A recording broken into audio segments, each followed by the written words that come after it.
बिस्मिल्लाहिर्रहमानिर्रहीम। Welcome to DNA channel 24। Arif Nizami sahab और मेरी तरफ से तमाम हमारे नाजरीन को ईद उल फितर मुबारक। जिन्होंने रोज़े रखे, इबादतें की, अल्लाह उनकी इबादत और रोज़ा कबूल करे। तो आज हमने ज़रा हट कर प्रोग्राम रखा है। हमने कहा कि जो सहाफ़त के इमाम हैं और पेश इमाम हैं, उन लोगों की बातें और राय जो है ईद के हवाले से और मुल्की मामलात के हवाले से आप तक पहुँचाई जाए। तो हमने जमा किया है और ज़हमत दी है जनाब मुजीबुर रहमान शामी, जो कि हमारी सहाफ़त के एक बहुत बड़ा नाम है और पूरी कम्युनिटी में इनका बड़ा अदब और एहतराम है। शामी साहब अस्सलाम वालेकुम। वालेकुम अस्सलाम जनाब, माशाअल्लाह। और उसके साथ हामिद मीर साहब ने ज्वाइन किया इस्लामाबाद। जियो जान का किसी तारफ़ की मोहताज नहीं शख्सियत, अपने नज़रियात और अपनी ओपिनियंस के लिए बड़ी से बड़ी कुर्बानी देते हैं और देते रहे हैं, और इस वजह से इनका अपना एक एहतराम और मकाम है। और हामिद मीर साहब वेलकम टू दी शो। और साथ ही आसमा शराजी साहबा भी इस्लामाबाद से ज्वाइन किया। और फीमेल एंकर्स में उनका बहुत प्रोमिनेंट और बड़ा अहम नाम है। करेक्ट करना चाहता हूँ, एंकर्स में। अच्छा नहीं, हाँ चले। और निज़ामी साहब शुरू करें। अस्सलाम वालेकुम जी, आपको सबको ईद मुबारक। तो आप बताइए कि मियां नवाज शरीफ साहब के लिए ये ईद कैसी रहेगी?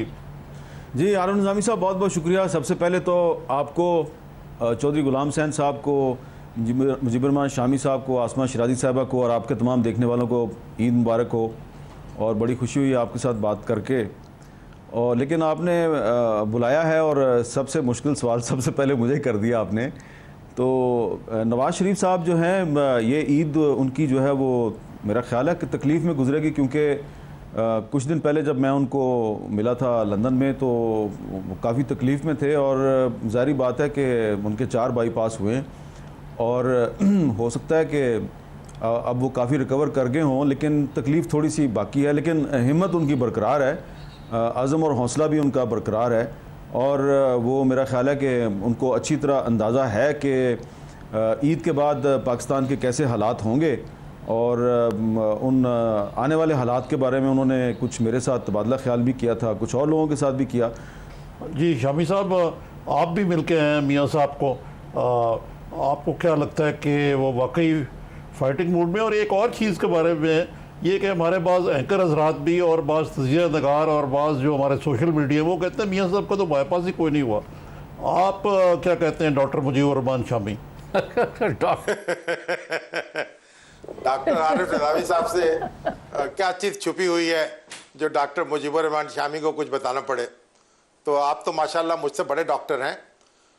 देखें, हामिद मीर साहब ने भी उनसे मुलाकात की है और बहुत यानी इब्तदाई मरहले में जब वो अस्पताल में थे, और हमारी भी उनसे मुलाकात हुई है।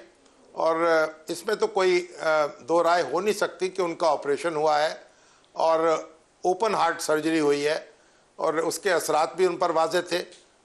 कुछ नकाहत भी महसूस कर रहे थे, और जो भी उसकी एहतियातें हैं वो सारी जो थी उनकी अक्कासी हो रही थी। लेकिन जहाँ तक उनके इरादे का ताल्लुक़ है, इसमें कोई शुबा नहीं कि इरादे तो उनके मजबूत हैं। लेकिन असल में इस वक्त जो हमारी सियासत की सूरत हाल है, वो उसमें ये मालूम नहीं हो पा रहा कि आपका दुश्मन कौन है और कहाँ से वार करना चाहता है। जो सामने नज़र आ रहा है वो क्या करेगा, जो नज़र नहीं आ रहा है वो क्या करेगा। तो ये लड़ाई जो है काफ़ी दिलचस्प है, और कि आप मरई ताकतों के ख़िलाफ़ भी आपको अपना हौसला दिखाना होगा, और जो दुश्मन नज़र नहीं आ रहा उसके ख़िलाफ़ भी आपको ज़रा कमर कसनी होगी। तो नवाज़ शरीफ साहब का तजर्बा ये बताता है कि वो हर किस्म की सूरत हाल के लिए तैयार रहते हैं। 3 रेफरेंसेस उनके खिलाफ इलेक्शन कमीशन में आ चुके हैं। अपोजिशन सड़कों पे आने को तैयार है। रायविंड को जाने वाले सारे रास्ते जो हैं वो अब अजबर हो चुके हैं अपोजिशन को, और आहिस्ता आहिस्ता उसकी पट्टी भी पढ़ाई जा रही है। तो वज़ीर आज़म के लिए काफ़ी मुश्किल हालात हैं। मीर साहब भी कह रहे थे, और ज़ाहिर है कि हम सभी जहाँ पे जो बात होती है वो ये कि वो लड़ने के मूड में है। मेरा ख्याल है कि जब वो गए थे उस वक्त वो लड़ने के मूड में ही थे जब वो बाहर चले चले गए। और वो लड़ाई पॉलिटिकल पार्टियों से ऐसा सच नहीं थी, वो लड़ाई कुछ और हलकों से थी, और वो लड़ाई शायद वापस आने के बाद भी जारी रहेगी। लेकिन बीच में आपने देखा होगा एक बहुत अहम स्टेटमेंट आया था जनरल बाजवा का, जिसमें उन्होंने कहा कि जमहूरियत पाकिस्तान में जो है वो मजबूत हो रही है और परवरिश पा रही है। तो एक तरह से ये मैसेजिंग ज़रूर की गई है कि जमहूरियत को पाकिस्तान के अंदर किसी किस्म का कोई ख़तरा लाहक नहीं है।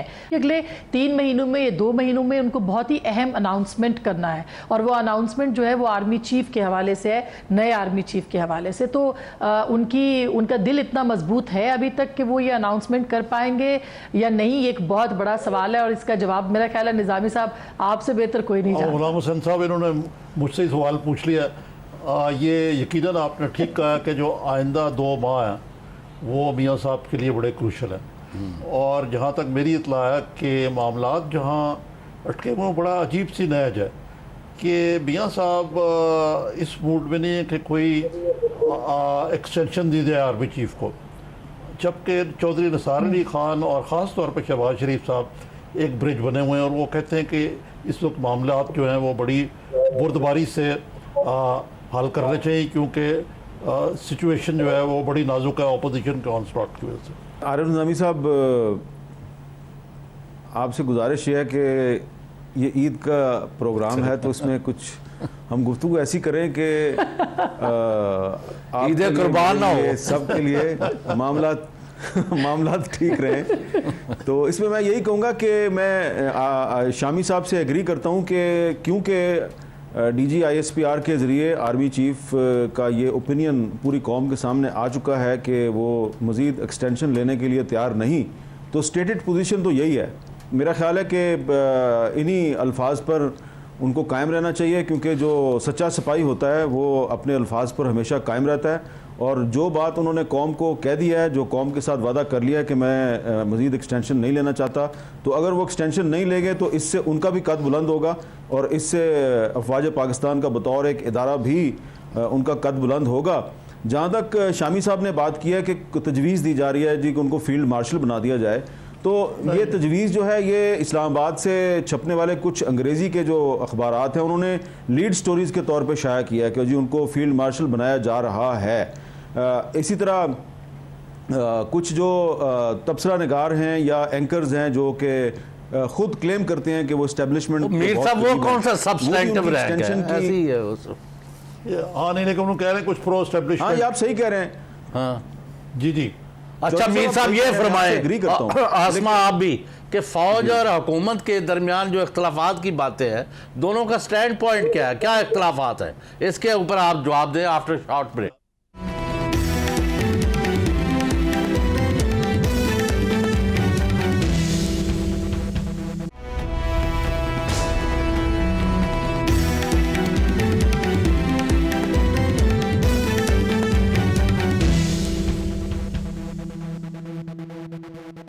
Welcome back. आप सोच रहे होंगे कि प्रोग्राम तो जनाब आरिफ निज़ामी साहब का और जनाब चौधरी गुलाम हुसैन साहब का है, तो वेलकम बैक मैं क्यों कह रहा हूँ, तो ये सिर्फ एक ईद का सरप्राइज़ है।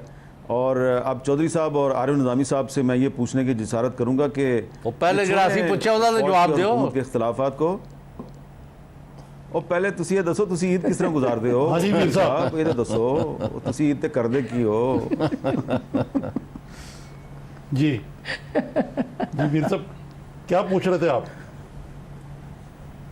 मैं पूछ रहा था आरिफ निज़ामी साहब कि ये आप ईद किस तरह गुजारते हैं? एक सहाफ़ी जो है वो सुबह जब ईद की नमाज़ पढ़ के कुछ ईदी उदी दे के फ़ारग हो जाता है, कुछ ईदी लेते भी हैं, तो उसके बाद फिर बाकी ईद का अगला दिन और फिर उससे अगला दिन, ये 3 दिन कैसे गुजरते हैं?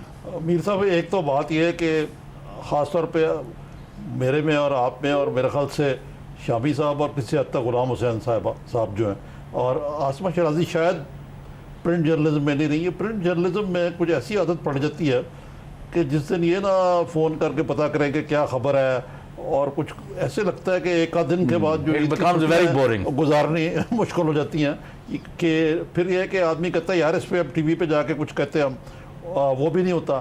और ये अब ईदी लेने वाली स्टेज तो हम निकल चुके हैं, ईदी देनी ही पड़ती है। और बाकी वो जो रूटीन है, अपने वालिदैन की कब्र पे जाना और अपने बहन भाइयों को मिलना, उसके बाद मेरे ख्याल से अजीज़ ये ईद एक बोरिंग अफेयर ही हो जाता है मेरे नज़दीक तो। और ज़्यादातर बच्चों की ईद है। ज़्यादातर अच्छा, बच्चों की होती है, फिर हमारे जैसे जो अच्छा, बेरोजगार हैं चौधरी उनके लिए साहब- बिल्कुल ही कोई नहीं है। क्यों आसमा साहब आप बताइए, युवा अच्छा, आरिफ साहब, ये मैं आरिफ साहब चौधरी साहब के बारे में आपसे पूछना चाह रहा था, क्योंकि चौधरी साहब से मेरी मुलाकात को काफ़ी अरसा हो गया है। ये वैसे मुझे याद है कि जब भी ईद के दिन इनसे कभी बात होती है, ईद मुबारक के बाद, ये हमेशा ये पूछते हैं कदों जा रही है। तो आपको पता है ना कदों जा रही है, इससे मुराद क्या है? ये कदों जा रही है, ये इनका मुराद होती है गवर्नमेंट कदों जा रही है। ये गुलाम हुसैन साहब और मैं एक ही पार्क में वॉक करते थे ऑपोजिट डायरेक्शन में, तो ये अक्सर मैं जब इनको क्रॉस करता था मैं यही सवाल पूछता था क्यों कद जा रही है। कहते जून गुजर जाता था, मैं कहता हूँ कद जा रही है, कहते सितंबर में। तो ये तो गुलाम हुसैन साहब नहीं, एक पूरी इंडस्ट्री है पाकिस्तान में कि जैसे ही कोई हुकूमत आती है उसके जाने की काउंटडाउन शुरू हो जाती है। आरिफ साहब बात तो ठीक है, ये हुकूमत जो है ये हमें को आदत पड़ गई है कि जब कोई हुकूमत आती है, जब मार्शल्लाह आता है और हमारे दोस्त कहा करते हैं तो हम जमहूरियत की बातें शुरू कर देते हैं, और जब जमहूरियत बहाल होती है तो फिर हमारे यहाँ ऐसे हजरात मौजूद हैं जो मार्शल्लाह से की बातें शुरू कर देते हैं, तो वो हमें कोई रास नहीं आता, सुकून जो है। आसमा शराजी साहबा कैसे गुजारती हैं ईद? मर्दों की भी वैसी होती होगी, नमाज के बाद सो जाने वाली, और हमारी भी।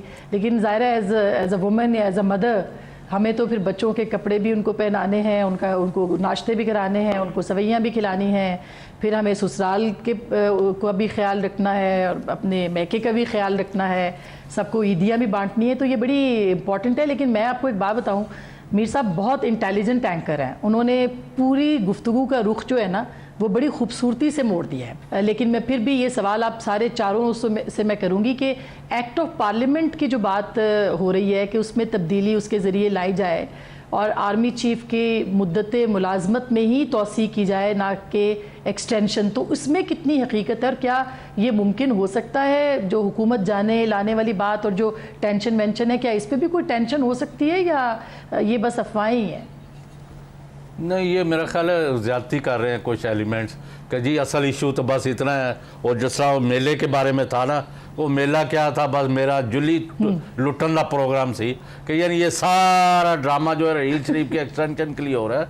ये उनकी जो सर्विस है, जो उन्होंने पाकिस्तान से दहशतगर्दी को ख़त्म करने के लिए, लॉ एंड ऑर्डर को इम्प्रूव करने के लिए वो खदमात अंजाम दी हैं फ़ौज ने और कुर्बानियाँ दी हैं, उसके ऊपर पानी फेरने के मुतरादिफ है। जब उन्होंने, वैसे आमद भी ठीक कह रहे, जब उन्होंने कहा कि मैं एक्सटेंशन नहीं लेना चाहता, तो उसके बाद हमें कौन से मरोड़ उठ रहे हैं कि हम उनको जी हम दे रहे हैं। साहब, हाँ, मेरी राय ज़रा आपसे मुख्तलिफ है। क्या भाई ये उल्टी बात है। तो बात तो कर लेने पूरी, उल्टी बात है, तो बात तो पूरी कर जब करें। लें। इश्यूज और हैं, फौज के कुछ पॉइंट ऑफ व्यू है जो हुकूमत ने उसके बरक्स पॉलिसियाँ परसू की हैं। इसी तरह हुकूमत ये समझती है कि हमारा जो राइट है, हमें मैंडेट मिला हुआ है, हम जिस तरह मर्जी समझते हैं, मोदी को बुलाएं या काले चोर को बुलाएं, आपको क्या तकलीफ है? There are definite point of view. अब कोई एग्री करे ना करे, ये बात है। अच्छा, नहीं, मेरे नज़दीक तो बात यह है कि ये extension is not an issue. General Raheel Sharif ने एक बहुत ही क्वालिटेटिव चेंज आया है फ़ौज की पॉलिसी में कि पहली दफ़ा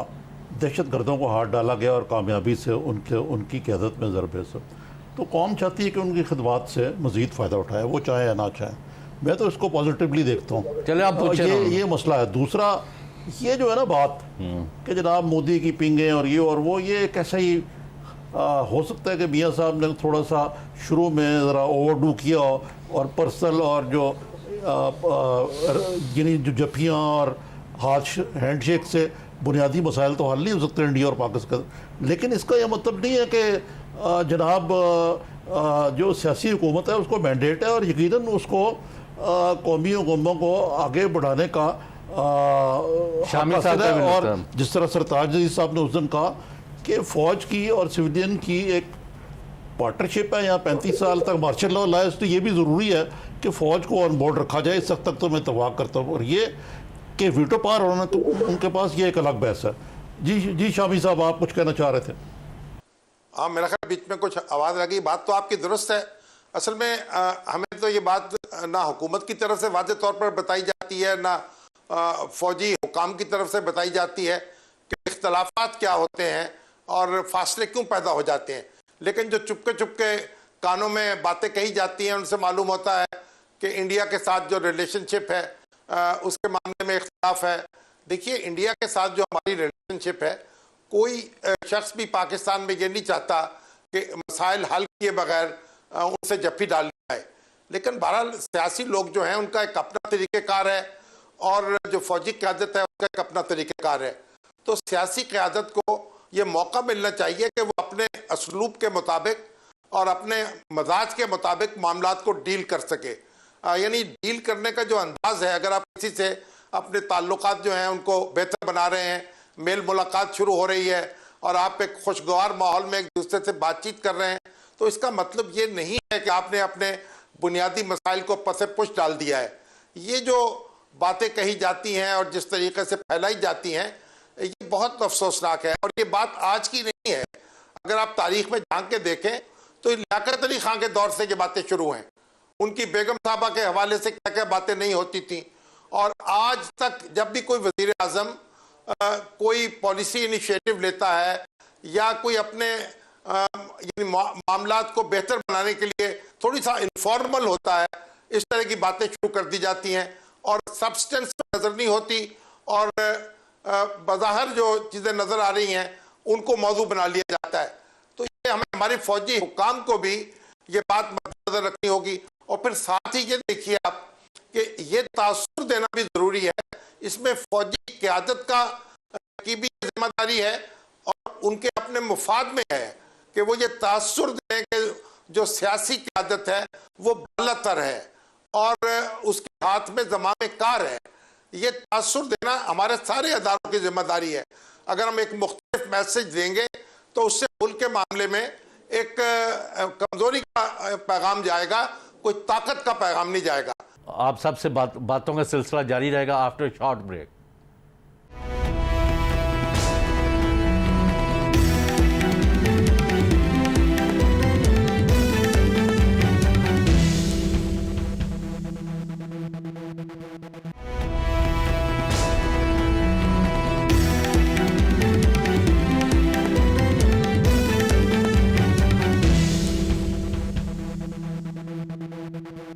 वेलकम बैक मीर साहब, आसमान। मैं आपको दूसरी तरफ ले चलता हूँ। मीर साहब, वो ये है कि मेरे तल्लुकात जो है ना, आपके वालिद साहब मरहूम से बड़े खुशगवार थे, शामी साहब के भी थे। और जहाँ उनकी इंटेलेक्चुअल इंटेग्रिटी और उनकी तहरीर और उसका तो मैं बड़ा मोतक़िद था। बुनियादी तौर पे वो नौए वक्तिया थे, लेकिन बाद में वो कुछ ऐसे मामलात हो, फिर उन्होंने जंग में लिखना शुरू कर दिया। एक और उनकी ज़बरदस्त चीज़ थी कि वो बड़े खुश खुराक थे। वो मुझे एक जगह फलूदा खिलाने के लिए और एक जगह गुलाब जामुन खिलाने के लिए ले जाते थे। मुख्तलिफ लाहौर में जगह थी और खाने कई दफ़ा गुजरांवाला भी इनमें इकट्ठा खाना खाया। मीर साहब, आपको भी इस किस्म का कोई शगफ है अपने वालिद साहब की तरह? वैसे तो आप उनके नक्शे कदम पे हैं माशाल्लाह, यानी प्रोफेशनली और इंटेलेक्चुअली, लेकिन मैं वो पूछ रहा था कि खुश खुराकी भी आपने कोई इनहेरिट की उनसे?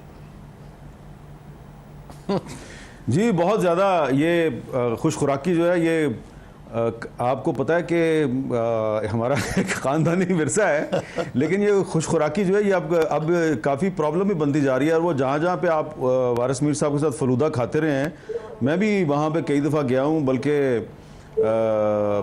हरीसा भी खाया है उन जगहों पे जहाँ पे आपने भी खाया होगा। बल्कि गुजरांवाला में वो जो आप जिस जगह का जिक्र कर रहे हैं, जो तिक्का शॉप है, जी जी बिल्कुल, तो वहाँ पे भी हम जाते रहते हैं। लेकिन अब ये कुछ 2-3 महीने पहले की बात है कि जिस जगह पे हम फलूदा खाते थे जाके अपने वालिद साहब के साथ, वो जगह जो है वहाँ से अब फलूदा ख़त्म हो गया, वहाँ पे कुछ और चीज़ें आ गई हैं। तो मेरा ख्याल है कि फलूदे का कसूरी फलूदा ख़त्म होता जा रहा है लाहौर से। उसकी जगह मेरा ख्याल आइसक्रीम पार्लर्स लेते जा रहे हैं। तो लेकिन ये जो खुश खुराकी है ये अच्छी चीज़ भी है और बुरी चीज़ भी है। और शामी साहब जो है वो मेरा रोल मॉडल है इस मामले में। किसी ज़माने में ये काफ़ी खुश खुराक थे, लेकिन अब इन्होंने उसको कम कर दिया है। तो मेरा ख्याल है शामी साहब का मॉडल जो है वो ज़्यादा बेहतर है कि जैसे जैसे उम्र बढ़ती जाए तो आपको अपनी खुराक पे कंट्रोल रखना चाहिए। यकीनन मीर साहब, मैंने भी बाईपास के बाद ये किया हुआ है। अच्छा शराजी, मोहतरमा आसमा शराजी साहबा, आप बताइए कि ख़वातीन को तो हमारे मुकाबले में पाकिस्तानी मर्द नॉर्मली खुश खुराक भी होते हैं और अपनी कोई फ़िक्र का भी ख्याल नहीं रखते। तो ख़वातीन को तो ज़रा दोहरा ख्याल रखना पड़ता है, तो आप भी इस मामले में ज़रा मुतात लगती है मुझे। सर देखिए, एक तो आप ये तो लोग खुद अखबार निहारी में पका के बहुत खिलाती काम हैं। किया है, मैंने बहुत थोड़ा काम किया है। तो टीवी का सबसे बड़ा मसला ये है कि टीवी पे आपको अच्छा दिखने के लिए थोड़ा पतला होना पड़ता है, तो ज़ाहिर है कि उसका ख्याल रखना पड़ेगा। आई एम श्योर कि मीर साहब भी, आप भी अब थोड़ा उससे इस हवाले से भी कम खाते होंगे कि टीवी पे हम बल्कि नज़र ना आए, क्योंकि 10 किलो और ऐड कर देता है कैमरा। हाँ, टीवी पे तो तो ये वैसे तो ही होता थोड़ा है, सा- तो हमें तो थोड़ा सा वजन ज़्यादा लगता है टीवी पे। लेकिन हम जो जितने भी ये जी हाँ, जो भी सियालकोट, लाहौर या सेंट्रल पंजाब के लोग हैं, उनको खाने पीने का शौक़ बहुत ज़्यादा है, और ज़ाहिर है कि मुझे भी बहुत ज़्यादा शौक़ है। और आपको पता है कि मैं, आपको शायद नहीं पता कि मैं डाइटिंग नहीं कर सकती। तो मैं क्या करती हूँ कि मैं चूँकि डाइटिंग नहीं कर सकती, इसलिए मैं हर चीज़ खाती हूँ।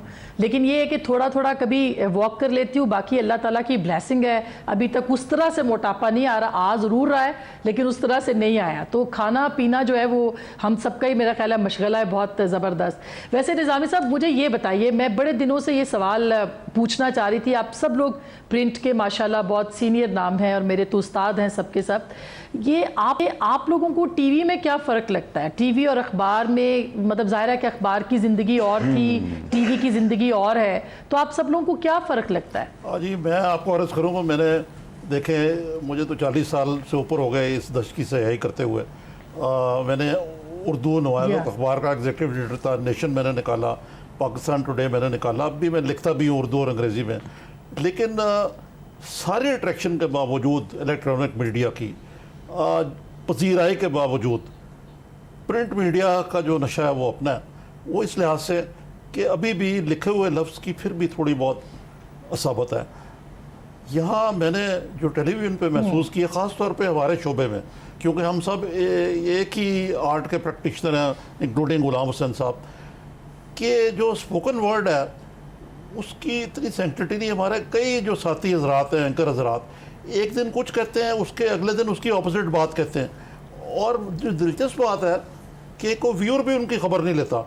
और दूसरे जो electronic media, it is too much rating oriented. उसमें रेटिंग ओरिएंटेड के अंदर फिर क्वालिटी जो है ऑफ डिस्कशन और गेस्ट सब कुछ कॉम्प्रोमाइज़ होती है। आप सबको बेहतर पता है मुझसे, ये तो मेरी राय है। इलेक्ट्रॉनिक मीडिया में कई साल गुजारे हैं मैंने, और प्रिंट मीडिया में भी। तो अब मैं यकीनन अपने आप को इस काबिल समझता हूँ कि मैं इस पे एक ओपिनियन दे सकता हूँ। तो जो मेरा एक्सपीरियंस है वो ये है, और थोड़ा सा मैं कुछ अल्फाज के इस्तेमाल में इतना मोहतात आदमी नहीं हूँ, तो मैं ये कहूँगा कि सॉरी टू से, मैं खुद इलेक्ट्रॉनिक मीडिया से वाबस्ता हूँ। इलेक्ट्रॉनिक मीडिया जो पाकिस्तान में है ना, जो हम कर रहे हैं इलेक्ट्रॉनिक मीडिया, और ये एक फ्रॉड है, ये एक बहुत बड़ा फ्रॉड है। और ये कोई जर्नलिज्म नहीं कर रहे हम। असल जर्नलिज्म प्रिंट जर्नलिज्म है, असल जर्नलिज्म प्रिंट जर्नलिज्म है। आज भी आप देख लें कि हमारे जो अखबारात जो हैं, अच्छे सफ़े अव्वल के उर्दू और अंग्रेज़ी अखबारात हैं, उसमें जो छपा हुआ लफ्ज़ है उसकी अहमियत ज़्यादा है। और जो बात मुख्तलिफ टीवी चैनल्स पे बहुत से तज्ज़ियाकार, सीनियर तज्ज़ियाकार, दफाई तज्ज़ियाकार जो बातें करते हैं, सीनियर एंकर्स जो बातें करते हैं, उसकी अहमियत कम है। और अब पब्लिक भी बड़ी समझदार हो गई है। वो भी जिन लोगों की बातें सुन रहे होते हैं, वो भी इधर उधर से पूछते हैं, यार ये जो आदमी बात कर रहा है इसकी बैकग्राउंड क्या है, इसने कभी अखबार में लिखा है, या कभी इसने कोई कॉलम लिखा है, या इसने शुरू कहाँ से किया है, ये कहाँ से आया है, इसने MA किस में किया हुआ है, या MA किया या नहीं किया, BA किया है तो उसमें क्या था। लोग बड़ी इसकी इन्वेस्टिगेशन। अच्छा मीर साहब, अभी बात जारी है। आसमा, आपने ब्रेक पर जाना है, कोई सवाल फेंक के? अच्छा, मैंने ब्रेक लेनी है, तो मैं ब्रेक लेती हूँ। लेकिन सवाल मैं ब्रेक के बाद यही उठाऊंगी जो मीर साहब अभी कह रहे थे। इवन जो शुरू में जब टीवी आया था 2002 में, इंडिपेंडेंट टेलीविज़न चैनल्स आए थे, उस वक्त की जर्नलिज्म में और अब की टीवी जर्नलिज्म में भी बहुत फ़र्क है। और मेरा ख्याल है मीर साहब ने चूँकि पहले दिन से टीवी के साथ है, वो भी इसका बहुत बेहतर जवाब देंगे। और निज़ामी साहब से भी हम पूछेंगे यही सवाल कि टीवी का जो ग्लैमर है वो ज़ाहिर अखबार में नहीं, तो उनको इस हवाले से कितना फ़र्क महसूस होता है। शामी साहब से भी पूछेंगे और गुलाम हुसैन साहब से भी। एक छोटी सी ब्रेक के बाद वापस आते की जाएगा मत।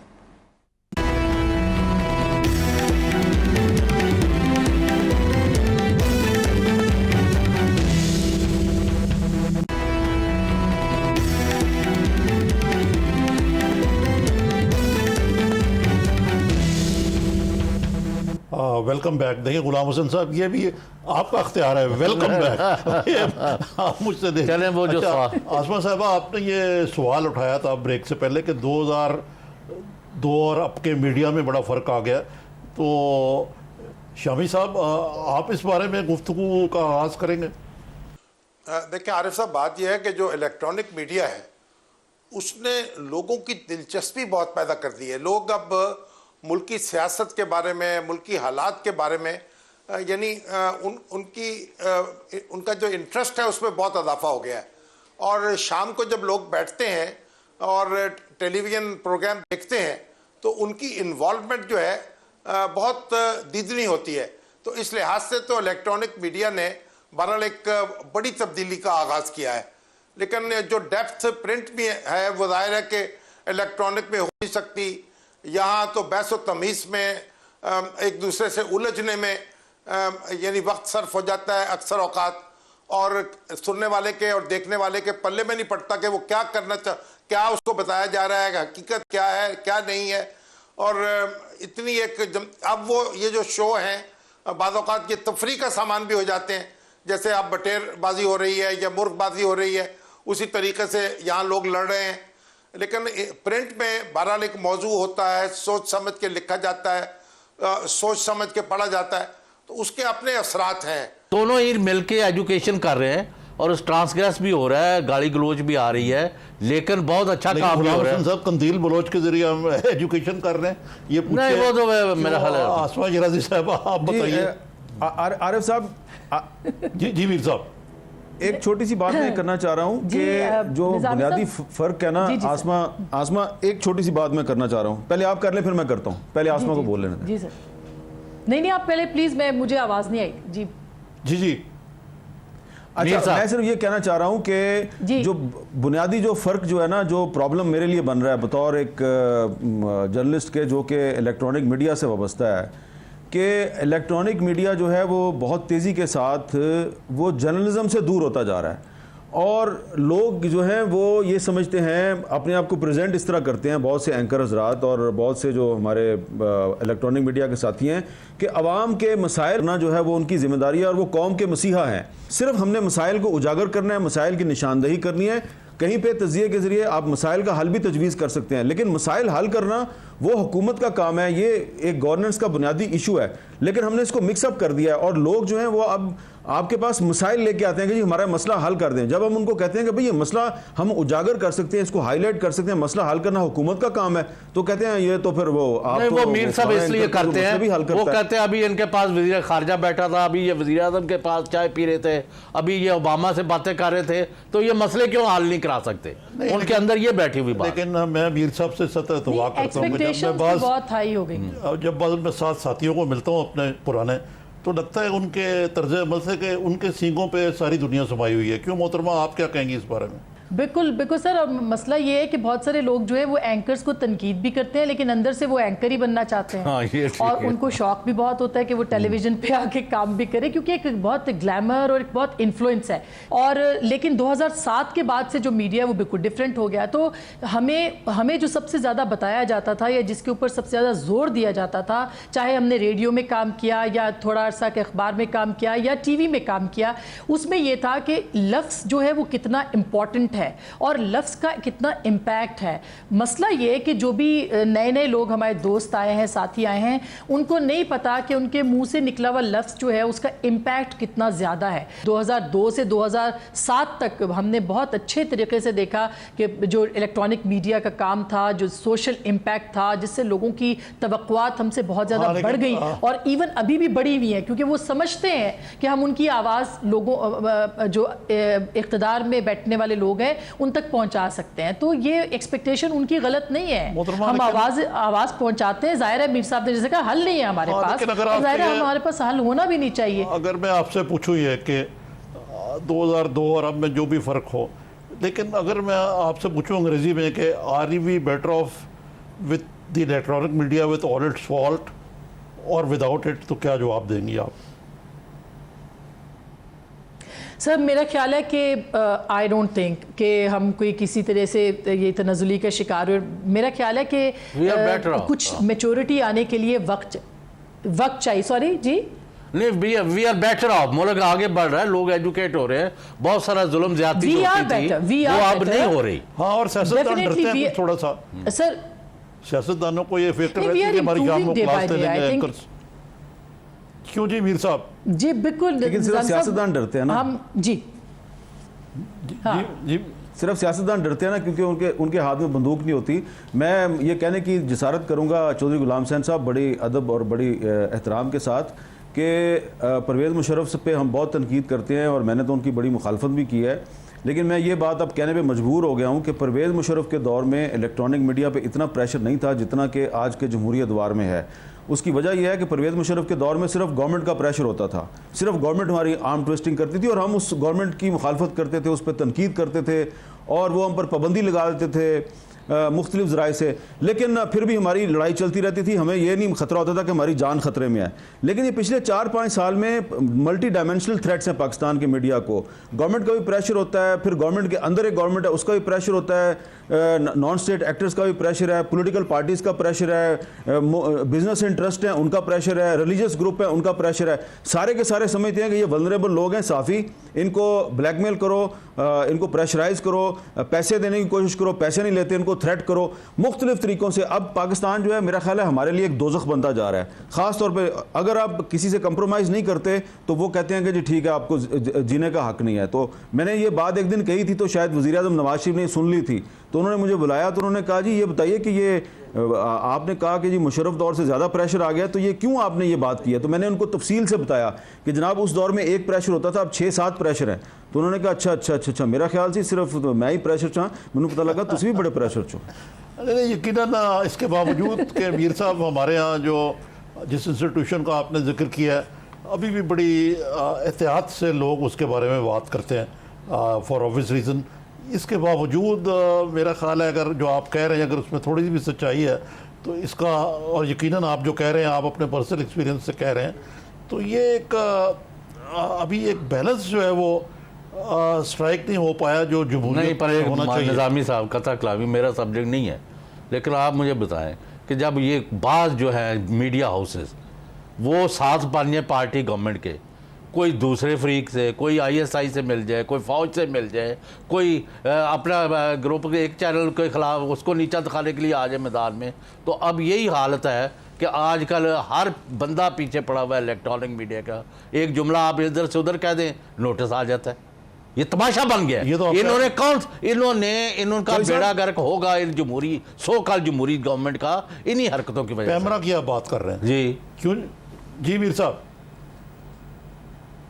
मैं चौधरी साहब आप तो बड़े लोगों की बात करें ना, मैं तो छोटे लोगों की बात कर रहा हूँ। बेचारे हमारे जो रिपोर्टर हजरात हैं, ख़ास तौर पे जो ट्राइबल एरियाज़ में और बलूचिस्तान में काम करते हैं, मैं तो उनकी बात कर रहा हूँ। पिछले दिनों कुछ जो हमारे साथी हैं वो बड़े प्रॉब्लम्स का शिकार थे और उनको state actors non state actors दोनों तंग कर रहे थे। तो मैं उनको 5-6 जो साथी जो अपने इलाके छोड़ के इस्लामाबाद में आके बैठे हुए थे, मैं उनको इकट्ठा करके हुकूमत की, वफाकी हुकूमत की 2 बहुत बड़ी शख्सियात के पास ले गया।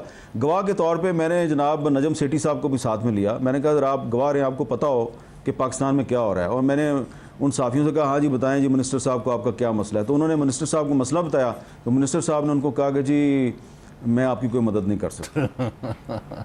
तो मीर साहब ये तो आज अपने बड़ी सीरियस गुफ्तगू की है ईद के मौके पे, थोड़ा ज़रा आपकी तो आपको बड़ी ईद बड़ी मुबारक हो। निजामी साहब इसका मतलब है कि ईद बहुत वाले ईद दिन भी मुबारक हो सहाफ़ी आपको। यही बातें करते हैं। जी हाँ, हमारा यही काम है। तो ऑन अ लाइटर वेन मैं ये जी हाँ। पूछना चाह रहा था मीर साहब, आपके तो माशाल्लाह अब बच्चे जो हैं वो कॉलेज से तो आगे निकल गए होंगे या अभी कॉलेज में ही हैं? जी अभी कॉलेज में ही हैं, यूनिवर्सिटी कॉलेज में हैं। यहीं पे पाकिस्तान में या बाहर की तालीम हासिल कर रहे हैं? बस मैंने तो बड़ी कोशिश की कि पाकिस्तान से वो बाहर ही रहें, लेकिन उनको पाकिस्तान के साथ बहुत मोहब्बत है, बार बार पाकिस्तान वापस आ जाते हैं। इसका मतलब है आप तो फिर अपने बच्चों के साथ ही ईद मनाएंगे ना, बना रहे हैं बल्कि।